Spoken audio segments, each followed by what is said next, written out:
A ver, piensa en esto. Cuando usamos el GPS del coche, todo es reconfortante, es predecible, metes una dirección, la pantalla te marca una línea azul que es inconfundible y una voz te dice exactamente dónde tienes que girar.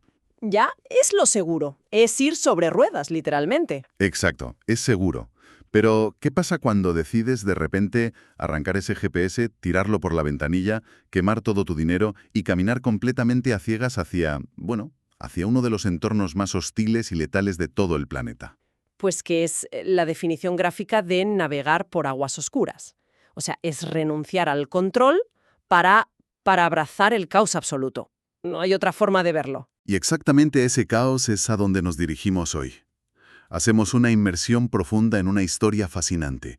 Pero bueno, justo antes de saltar al vacío, quiero enviar un saludo inmenso, de verdad, un saludo muy entusiasta a toda la comunidad del canal de YouTube Podcast de Libros y Pelis. Sí, un saludo enorme. Es un lujo que quienes nos escuchan desde ahí se unan a este análisis a fondo.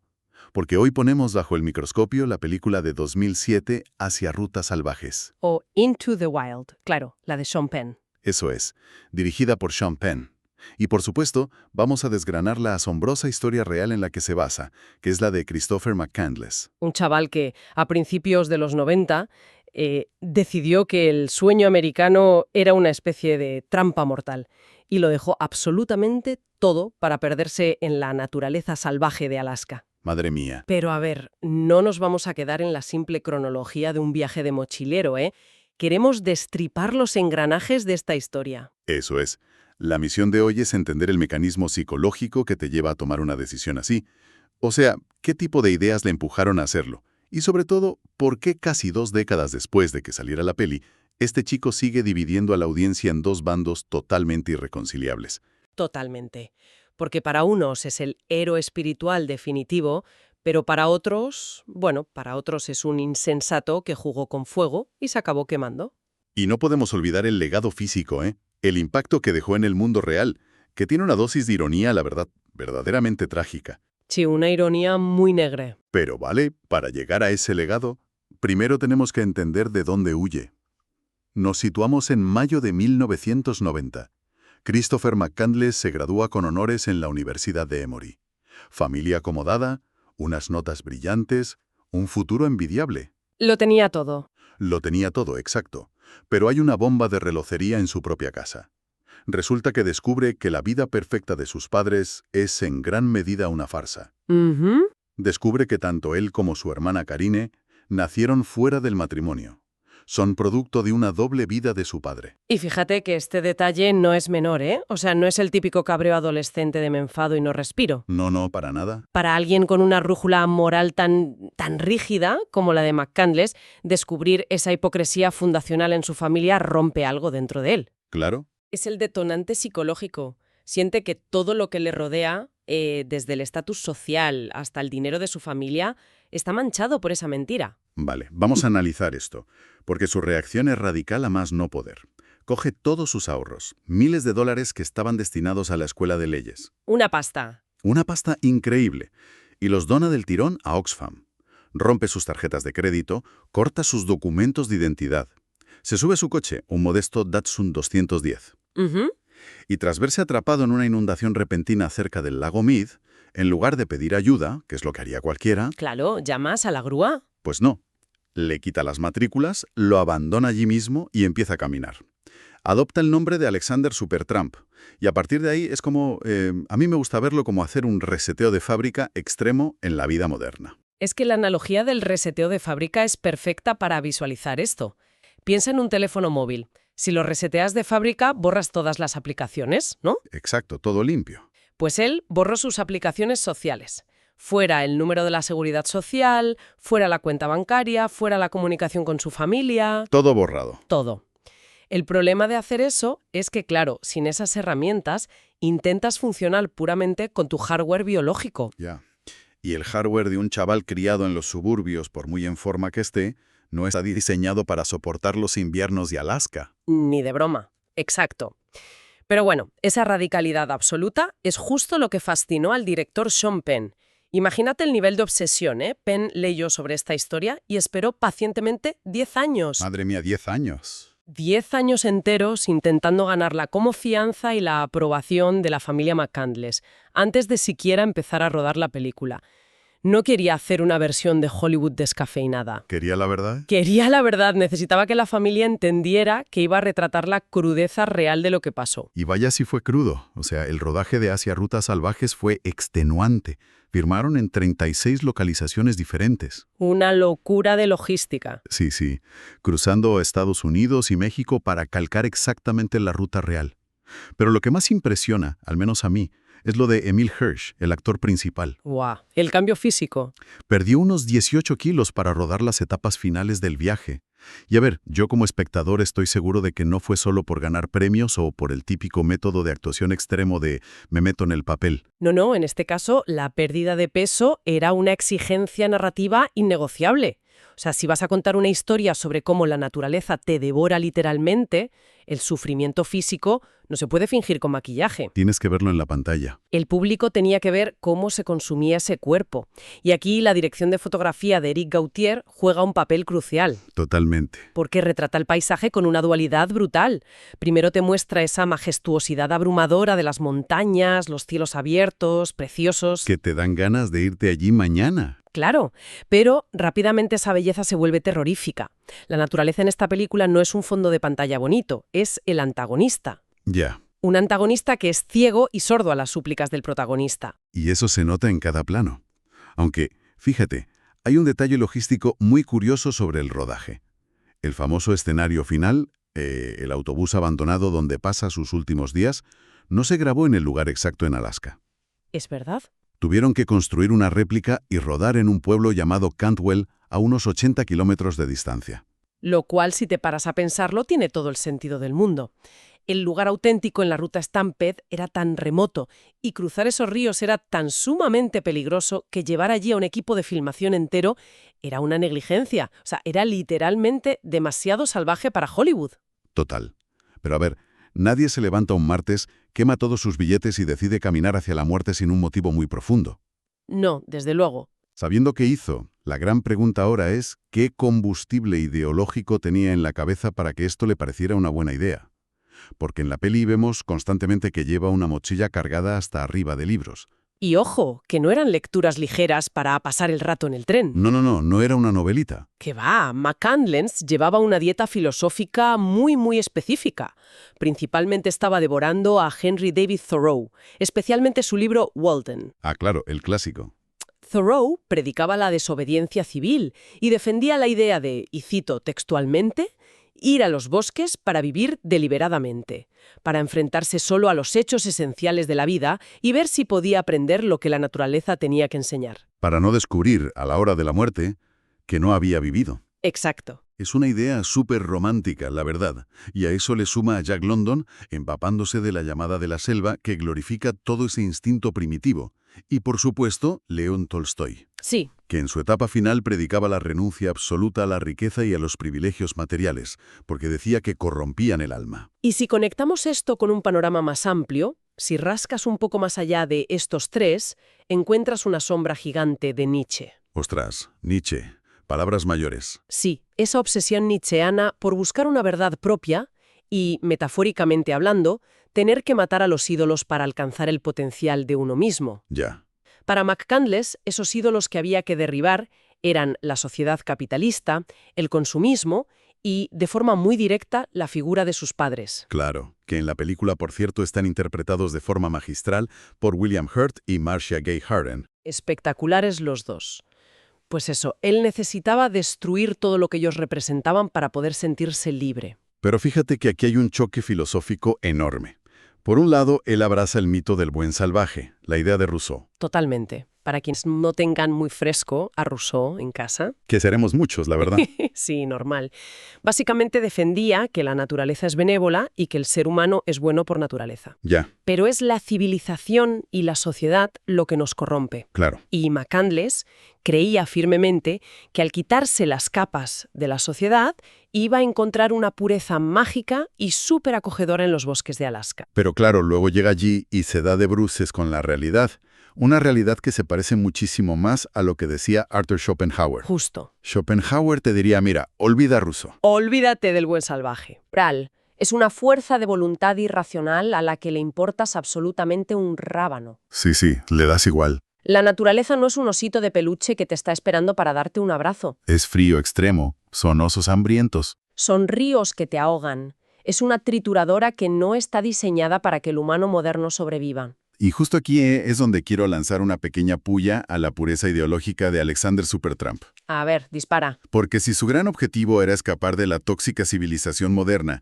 y ser uno con la naturaleza en su estado más puro, hay una ironía gigantesca en todo su viaje. ¿A qué te refieres? Pues ¿a dónde encuentra su refugio final? En un autobús urbano de Fairbanks que estaba ahí abandonado. O sea, un armatoste de metal. Sí, es verdad. Producto de esa misma industria del motor que él tanto odiaba. Y no solo eso, toda su supervivencia dependía de un rifle calibre 22, de unas botas de goma industriales y de libros impresos. Todo fabricado por el hombre. Todo, absolutamente todo, fabricado por esa maquinaria humana de la que renegaba. Es irónico, ¿no? Hombre, es la paradoja central de toda esta historia. Y es fascinante. Esa enorme fricción entre su idealismo purísimo, que era casi religioso, y la obstinada realidad material. Que un ser humano necesita herramientas artificiales para no morir congelado. Exacto. Y precisamente esa fricción es lo que hace que cuando se estrenó la película, el público y los críticos se partieran en dos bandos enfrentados a muerte. Parecía que la gente había visto dos películas distintas, la verdad. Repasando las críticas de la época, por un lado tienes a una legión inmensa de espectadores para los que Hacia Rutas Salvajes es una obra maestra absoluta. Sí, le dieron notas altísimas. Claro, ven una oda a la juventud, un grito de libertad tremendo, ver a un chaval que, oye, tuvo los santos ovarios de ser coherente hasta el final. Ujú. Alguien que no se rindió ante la rutina aplastante de trabajar de 9 a 5 para pagar una hipoteca, que es lo que nos asfixia a muchos. Sí, sí. Lo ven como un profeta. Pero luego cruzas la calle y te encuentras con reseñas demoledoras. Durísimas. Hay mucha gente, especialmente locales de Alaska y gente experta en supervivencia, que ven la película y sienten un rechazo muy profundo. Normal. Para ellos, es la historia tediosa de un crío increíblemente arrogante. Ya. Un chaval privilegiado que jugaba a ser un explorador sin tener ni idea de nada y cuyo egoísmo causó un dolor innecesario e inmenso a su familia. Y hay que reconocerle a Sean Penn que no esconde esos errores en la peli, te muestra la negligencia a plena luz del día. El detalle del mapa, por ejemplo, es escandaloso. Uf, lo del mapa. Adentrarse en la inmensidad del monte en Alaska sin llevar un mapa topográfico en condiciones, o sea, cualquier persona que haya pisado un poco de campo sabe que eso es firmar tu sentencia de muerte. Totalmente.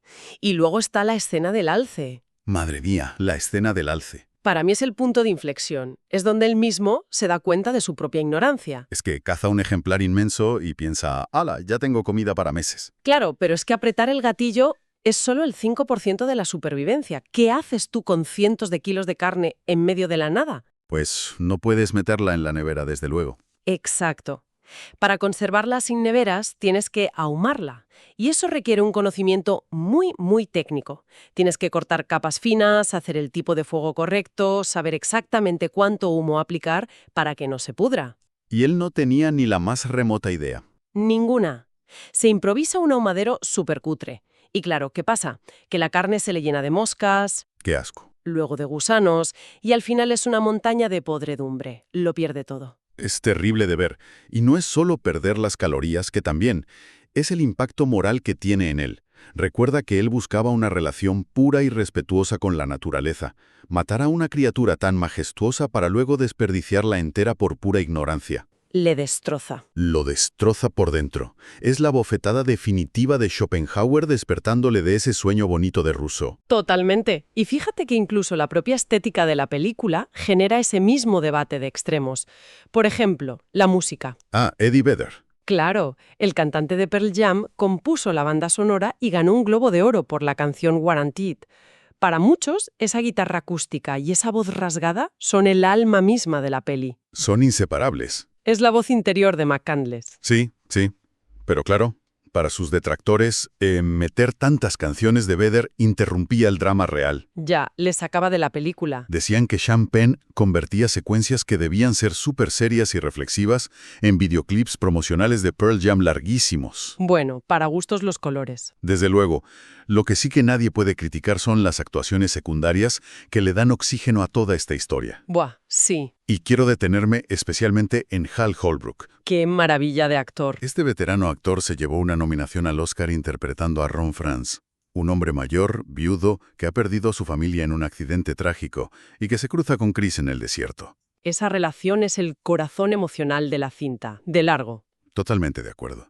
Ron le enseña a trabajar el cuero, pasan mucho tiempo juntos, conectan, y en un momento dado el anciano le pide, casi suplicando con la mirada, poder adoptarlo legalmente como su nieto. Se me ponen los pelos de punta solo de pensarlo. Es que Hal Holbrook hace un trabajo desgarrador.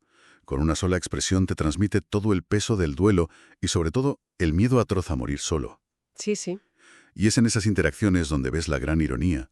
McCandless, huyendo despavorido de la humanidad, cuando es la humanidad lo único que le ofrece un calor real. Es que lo fascinante aquí es que la forma en que tú reaccionas a la película y a momentos como ese funciona como un test de Rorschach.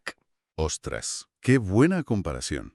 Ya sabes, esas manchas de tinta de los psicólogos, ¿no? Si lo que tú ves en la mancha dice más de ti que de la mancha en sí. Exactamente. Lo que opinas de Alexander Supertramp revela cómo funciona tu mente. Si estás ahogado por las deudas, agotado de tu jefe, harto del materialismo, miras la pantalla y ves a un profeta. ¿Te quieres ir con él? Claro, ves la salvación. Pero claro, si tu vida se fundamenta en la responsabilidad, en la preparación minuciosa, en crear a tus hijos y en cuidar de los tuyos, Ya. ves la pantalla y piensas, pero menudo niñato irresponsable. Tal cual. Y la pregunta que queda flotando en el aire es, ¿tiene que ser blanco-negro? Esa es la gran clave para quienes nos escuchan. Es posible que la historia sea ambas cosas al mismo tiempo. ¿Tú crees? Yo me lo pregunto. O sea, ¿puede un viaje ser un triunfo espiritual innegable porque tuvo el inmenso valor de buscar la verdad de forma honesta y al mismo tiempo ser un error monumental ciego y absolutamente evitable por pura falta de preparación? Es una reflexión muy profunda. El problema es que la realidad física de Alaska no entiende de triunfos espirituales, ¿eh? Entiende de física y de biología. Y de grados bajo cero. Y de grados bajos cero. Y el error fatal de preparación desencadena un final que le da la vuelta por completo a todo el sentido filosófico de su viaje. ¿Ya lo creo? Un desenlace que además, fíjate, tuvo unas consecuencias colaterales tremendas en la vida real. Pues vamos a desgranar cómo ocurre ese giro final. Pasan los meses, él ha estado solo en el autobús, ha cazado, ha leído, ha sufrido lo suyo. Ujú. Y llega un momento en el que parece que el experimento ha terminado. Ya ha tenido bastante. Sí, se siente saciado. Decide que es hora de empacar sus cosas y volver a la civilización. Así que deshace el camino hacia el sur y llega al río Teclanica. Y aquí, amigo, aquí está la trampa mortal de la geografía. Cuando él cruzó ese río en abril, era invierno. El agua estaba totalmente congelada. Era básicamente una autopista de hielo. Podías caminar por encima sin mojarte ni las suelas de las botas. ¡Qué locura! Pero ahora intenta volver en pleno verano. El deshielo de los glaciares en las montañas ha transformado ese riachuelo helado en un torrente de aguas bravas, profundísimo y violentísimo. O sea, infranqueable. Totalmente infranqueable. Y claro, como comentábamos antes, como no tenía un mapa topográfico decente, Ah, claro, el detalle del mapa. no sabía que había una cesta manual, una especie de tirolina, para cruzar el río de forma segura a menos de 1 kilómetro de distancia de donde él estaba. Es que eso es trágico. Es para llorar. Así que se da la vuelta, sintiéndose completamente atrapado, y vuelve al autobús.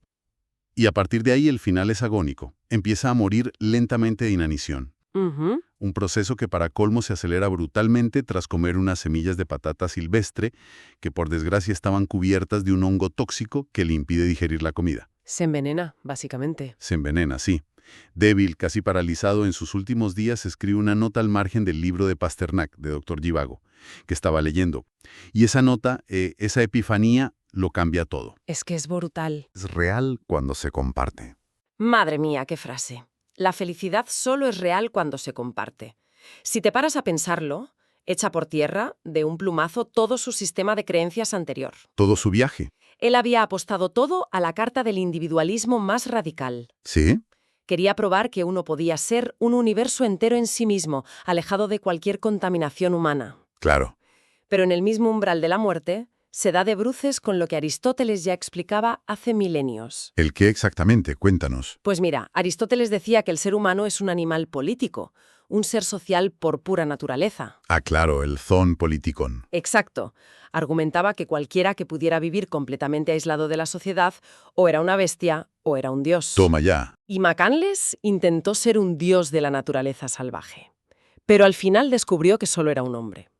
Comprendió que la belleza de una montaña no significa nada si no tienes a otro ser humano al lado, a quien mirarle a los ojos y decirle, oye, ¿estás viendo esto? Buah, es que se me pone la piel de gallina. Y aquí es donde se pone realmente interesante. Porque ese mensaje de redención y la forma tan, no sé, tan romántica en la que se cuenta la historia, tuvieron un efecto secundario en el mundo real que es asombroso. Sí, es para escribir un libro aparte. Totalmente. El legado en el mundo real está teñido de una ironía negrísima. Ese armatoste verde y blanco, el famoso autobús mágico 142 aparcado en la ruta Stampede, se convirtió de la noche a la mañana en una especie de meca, En un santuario. en un lugar de peregrinación casi sagrado. Mochileros, soñadores y turistas de todos los rincones del planeta volaban hasta Alaska y se adentraban en los mismísimos bosques con la única idea de tomarse un selfie en el autobús. O sea, piensa en la contradicción un segundo. Es de locos. El lugar exacto donde un tipo buscó el aislamiento más extremo e impenetrable del mundo se convirtió, ¡pum!, en una atracción turística multitudinaria. Y esto no fue una anécdota simpática para los locales, ¿eh? ¡Que va, que va! Fue un desastre absoluto. Hablamos de tragedias constantes. El Departamento de Recursos Naturales de Alaska estaba completamente desesperado. Entre 2009 y 2017 tuvieron que organizar unas 15 operaciones de rescate complejísimas. Y carísimas, me imagino. Muy carísimas, claro, pagadas con los impuestos de la gente. Encontraban a turistas perdidos, sin equipo, con congelaciones súper severas. Y lo peor de todo, las muertes. Porque claro, el río Teclanica seguía siendo igual de traicionero que en 1992. El río no cambió. Exacto. En 2010, por ejemplo, una chica suiza de 24 años se ahogó intentando cruzar el río para llegar al dichoso autobús. Qué pena, de verdad. Y en 2019, una mujer bielorrusa recién casada fue arrastrada por la corriente y falleció allí mismo ante los ojos horrorizados de su marido. Estaban persiguiendo a un fantasma literario y encontraron el mismo final trágico. Fíjate hasta qué punto llegó el problema, que obligó al propio Estado a intervenir por las bravas. Y aquí es donde la ironía que decíamos llega a su nivel máximo, al techo. A ver. McCandless odiaba al gobierno, odiaba la burocracia, odiaba todo el aparato institucional de Estados Unidos. Con toda su alma. Pues sus seguidores causaron tantísimo caos que obligaron a la mayor de las instituciones estatales a entrar en la naturaleza salvaje para arreglar el desaguisado. Es que fue una escena digna de una película de ciencia ficción. A mí se me quedó grabada la imagen. En junio de 2020, por motivos estrictos de seguridad pública, el ejército de los Estados Unidos envió un helicóptero de carga pesada, un Chinook enorme. Sí, de esos de 2 rotores. Esos. Volaron sobre los árboles, engancharon el famoso autobús 142 con unas cadenas gigantescas y se lo llevaron por los aires. O sea, sacaron el máximo símbolo antisistema del bosque utilizando la máquina militar más contundente posible. Es que hay que reírse por no llorar. Váyate, la verdad. El ciclo se cierra de la manera más surrealista imaginable. Finalmente llevaron el autobús al Museo del Norte en la Universidad de Alaska Fairbanks. Y alguien está, para que la gente pueda verlo detrás de un cordón, en un entorno seguro y sobre todo civilizado.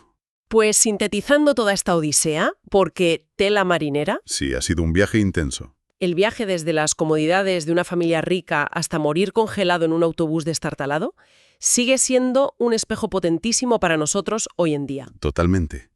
Sam Penn logró capturar un dilema que nos atraviesa a todos. Por eso, casi 20 años después de la peli, seguimos discutiendo acaloradamente sobre este chaval de los 90. Y es que en el fondo la historia no va solo de cómo encender un fuego con palos o cómo cazar un alce en la nieve. Va de nosotros. Exacto. Nos pone frente al espejo y nos obliga a examinar las máscaras que nos ponemos todas y cada una de las mañanas para ir a la oficina. Para encajar. Para encajar. Eso es. Nos exige preguntarnos si el confort material que tanto ansiamos nos está, no sé, adormeciendo el cerebro. Y nos hace dudar, de si la libertad absoluta, esa de la que tanto hablamos, es un objetivo noble o si en realidad es simplemente un espejismo letal. Nos hace cuestionar de qué huimos realmente y hacia qué estamos corriendo tan rápido todos los días. Ujú, totalmente cierto. Y bueno, para ir cerrando ya la inmersión de hoy, queremos dejar una última idea flotando en el ambiente. Venga, Un pequeño detalle para que quienes están al otro lado le den vueltas en la cabeza más tarde. a ver, ¿qué tienes preparado? Pues mira, a lo largo de todo el análisis hemos establecido que el objetivo final de Alexander Supertramp era borrar su identidad, desconectarse totalmente de los humanos y fundirse con la pureza indiferente de la naturaleza. Sí, ese era su supuesto objetivo máximo. Supuestamente quería ser un fantasma anónimo, que nadie supiera de él. Pero claro, si ese era realmente el fin último, yo me pregunto, Dime. ¿por qué sentía esa imperiosa, casi obsesiva necesidad de documentarlo absolutamente todo? Ostras, es verdad, llevaba su diario súper al día. Llevaba su diario meticulosamente escrito. O sea, ¿por qué se molestaba en colocar la cámara de fotos sobre un trípode, poner el temporizador, correr a la carrera y posar sonriendo frente al autobús para hacerse autorretratos? Claro, no tiene sentido si quieres desaparecer. Si de verdad quieres desaparecer de la faz de la Tierra sin dejar rastro, no haces eso. No revela el propio acto de escribir un diario, la esperanza secreta, muy en el fondo, de que algún día otro ser humano encuentre ese cuaderno y lea tu historia. ¡Buah! Nos hace preguntarnos si por mucho que queramos es biológicamente imposible apagar la necesidad humana de ser vistos y de ser reconocidos. Y con esto me despido. Cuando tiras el GPS de la civilización por la ventana y te esfuerzas al máximo por perderte, tal vez, solo tal vez, el único mapa que nos queda es el deseo desesperado de dejar una prueba física de que, en medio de esa infinita nada salvaje, nosotros estuvimos allí.